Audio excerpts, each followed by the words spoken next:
Uma sirene soou hoje nas ruas de Israel para marcar o dia anual da lembrança do Holocausto. Os israelenses pararam por 2 minutos em homenagem aos milhões de judeus assassinados pelos nazistas na Segunda Guerra Mundial. Depois de ter sido criticado pelos Estados Unidos e pela União Europeia, o presidente Lula defendeu hoje a integridade do território da Ucrânia. As declarações de Lula durante a viagem à China e aos Emirados Árabes ainda provocam reações. O presidente brasileiro disse que, assim como a Rússia, a Ucrânia, país invadido, tem responsabilidade pela guerra. Afirmou ainda que Estados Unidos e Europa contribuem para a continuidade do conflito. Hoje, o porta-voz do Ministério das Relações Exteriores da Ucrânia, Oleg Nikolenko, disse em uma rede social que colocar a vítima e o agressor na mesma escala e os países que ajudam a Ucrânia a se defender de agressões mortais como acusados de encorajar a guerra não corresponde à situação real. Que a Ucrânia não precisa ser convencida de nada. A guerra de agressão está sendo travada em solo ucraniano e está causando sofrimento e destruição incalculáveis.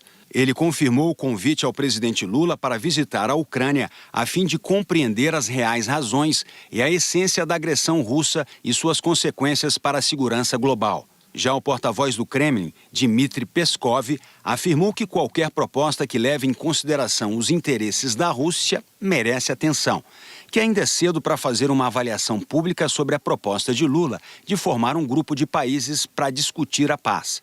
Mas que agora o chanceler Sergei Lavrov, que ontem foi recebido por Lula, terá a oportunidade de examinar a proposta mais detalhadamente. Diante das reações negativas ontem dos Estados Unidos e Europa e hoje da Ucrânia, o presidente Lula recuou.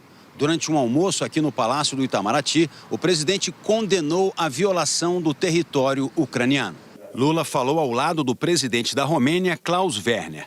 A Romênia faz fronteira com a Ucrânia. Ao mesmo tempo em que meu governo condena a violação da integridade territorial da Ucrânia, defendemos uma solução política negociada para o conflito. Falei da nossa preocupação com os efeitos da guerra, que extrapolam o continente europeu. Precisamos criar urgentemente um grupo de países que tentem sentar-se à mesa tanto com a Ucrânia como com a Rússia, para encontrar a paz. Depois de ouvir Lula, o presidente da Romênia fez uma crítica dura à Rússia. Afirmou que, por mais que Moscou tente se justificar, a Rússia é um Estado agressor que violou pela força a soberania territorial da Ucrânia. No fim do dia, os Estados Unidos voltaram a criticar as declarações de Lula durante a viagem à China. Em resposta à correspondente Raquel Krahenbuhl, a porta-voz da Casa Branca, Karine Jean-Pierre, disse que o Brasil está completamente errado em argumentar que os Estados Unidos estão encorajando a guerra e que o tom adotado por Lula não é de neutralidade.